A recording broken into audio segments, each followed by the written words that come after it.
Hello everyone. I welcome you to the course on refrigeration and air conditioning.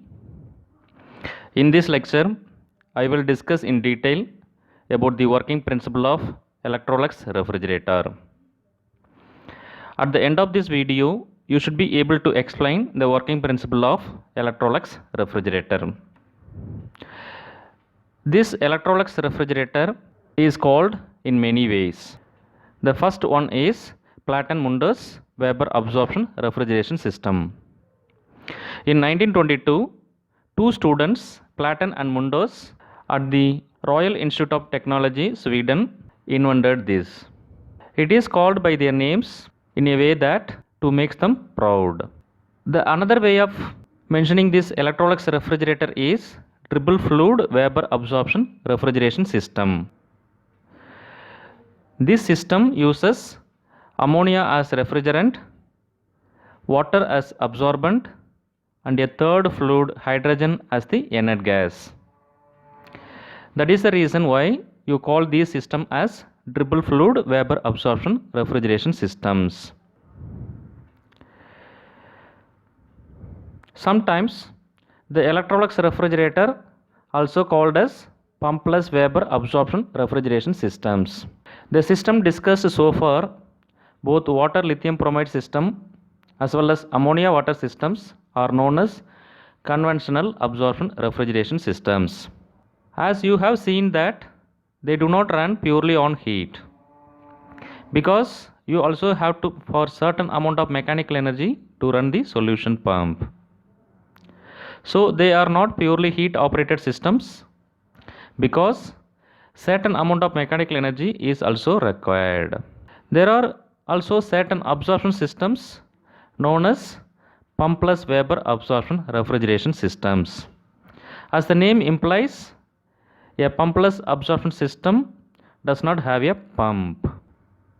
This Electrolux refrigerator system, sometimes called as diffusion vapour absorption system, because the mixing of ammonia and hydrogen follows diffusion process. So Electrolux refrigerator can be called by these four names. They are Platen-Munders system, triple fluid vapour absorption refrigeration system, pumpless vapour absorption refrigeration system, diffusion absorption systems. Now let us look at some of these features of Electrolux refrigerator or pumpless vapour absorption system. So as the name indicates, these systems do not need a mechanical pump. And do you know what are the advantages of not having a pump? The advantages are high reliability with little maintenance due to the absence of moving parts. In a pumpless refrigeration system, you do not have a moving component at all. So it does not have any moving component. Reliability will be extremely high and practically no servicing is also not required. So no maintenance is required, no servicing is required, and very high reliability. This is one of the important feature of this Electrolux refrigerator. The next important feature is they operate perfectly silent. Since you do not have any moving parts, the operation will be perfectly silent. In fact, you do not know the system is working or not, because the system does not make any noise. Only when you open it, you can realize it works. It's found main applications in luxury hotel rooms. In luxury hotel rooms, the customers do not want to have any noise. So it has to be perfectly noiseless inside the room. If you are using a normal mechanical vapor compression system, the compressor will be making noise. So sometimes this will disturbing. So in 5-star hotels, they use pumpless absorption systems. As I said, since it does not have any moving component, it does not make any noise. So this is one of the major applications of absorption systems. Now we will discuss about the various advantages of Electrolux refrigerator. The main advantage is the operation is noiseless since no moving parts. The main advantage is the operation is noiseless since it has no moving parts. It does not need a pump to operate. As there is no moving parts or due to the absence of moving parts, it is free from mechanical troubles.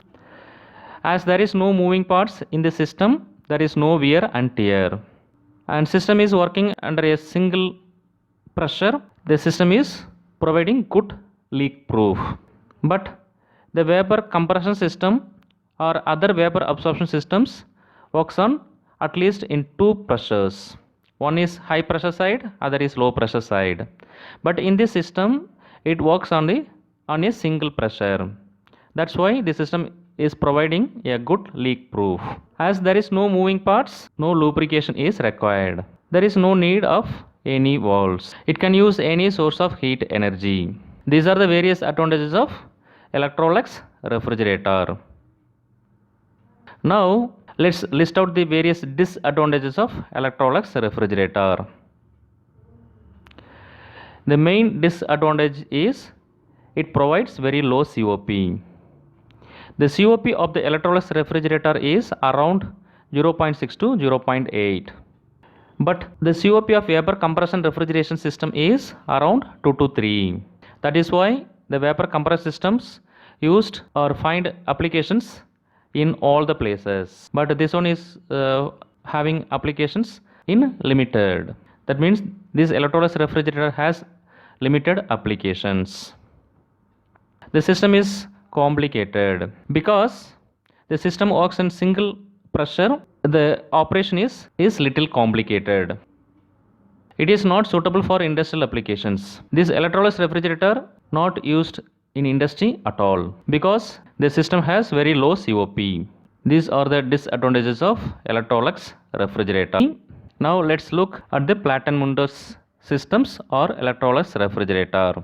The Platen-Mundus system is a name of the inventors, Platen and Mundus, and this system uses ammonia as refrigerant, water as absorbent, and a third fluid, hydrogen, as the inert gas. That is the reason why you call this system as triple fluid vapor absorption system, because you have three fluids. Unlike conventional system, the total pressure is constant throughout the system. So since a total pressure is constant throughout the system, you do not require a compressor or pump for pressurizing.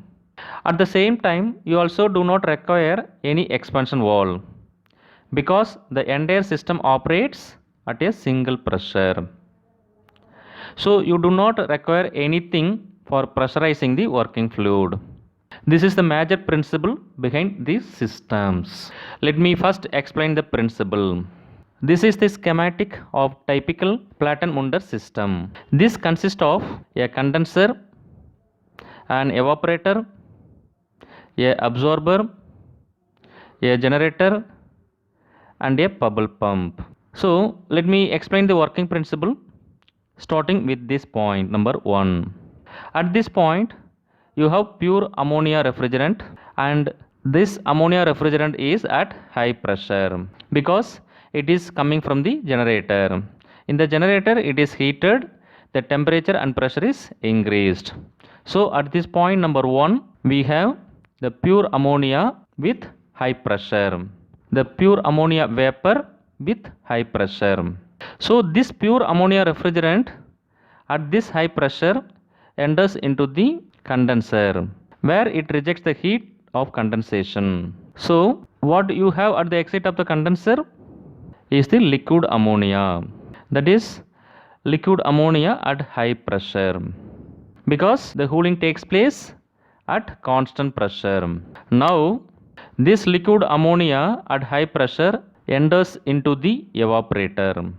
In the evaporator, in addition to the ammonia, we also have a third fluid called hydrogen. So at point 4 you have hydrogen. The hydrogen is coming from this way to the evaporator, and high pressure ammonia is coming to this evaporator from this point number 2. So in the evaporator we have ammonia and hydrogen. The total pressure inside the evaporator is the sum of the partial pressures of ammonia and this hydrogen. In fact, this hydrogen makes up for most of the pressure in the evaporator, since the total pressure must be same here. To maintain the total pressure is same in the evaporator, the ammonia pressure is reduced. As the pressure is reduced, the ammonia in the evaporator will evaporate by absorbing the heat from the space. By this way, the refrigerant effect is obtained.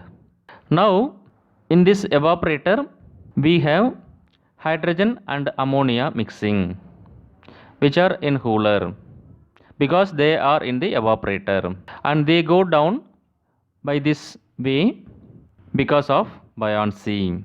When a fluid is in cooler, its density is more. Due to density variations, density is more, their weight is more. Due to this high weight, this ammonia and hydrogen will flow by this way due to its buoyancy effect. In the absorber, what happens is the weak solution which is coming from this bubble pump through this path. Now let's discuss what happens in the absorber. The weak solutions that is coming from this bubble pump by this way to the absorber.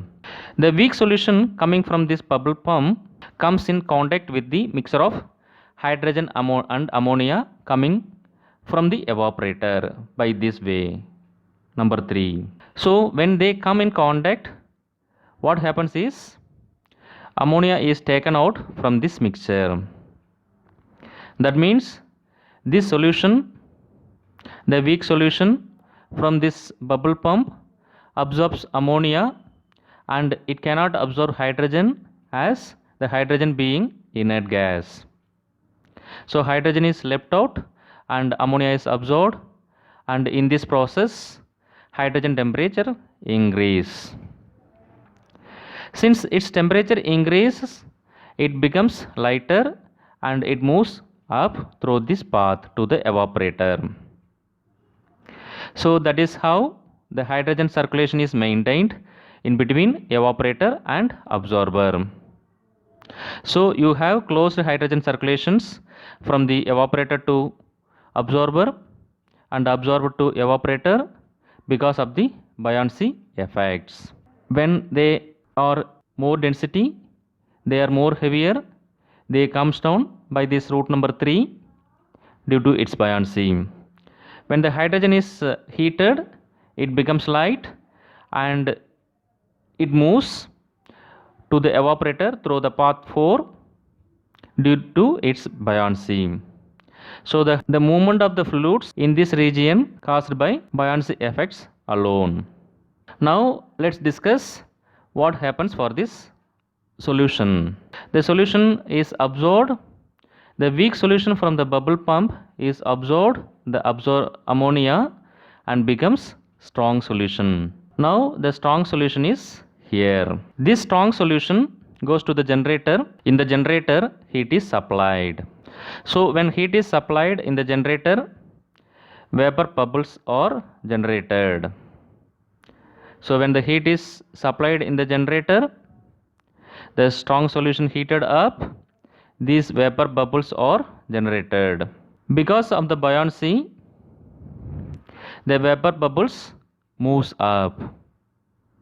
So as they move up, they carry some liquid along with them.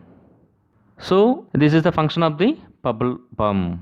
In the bubble pump, the vapor bubbles moves the liquid from the bottom to the top because of buoyancy, because the bubbles are very light in weight. So this bubbles goes on till the end of the bubble pump. At the top, the bubbles pump liquid goes down through this path and reaches the absorber, and this weak solution goes down through this path to the absorber because of its gravity. And the vapor, the bubbles are nothing but the ammonia vapors, and that ammonia vapor is going through this way. So that is how the whole system works. So this is the working principle of this Electrolux refrigerator. That's all about. Thank you for watching this video. Bye bye now.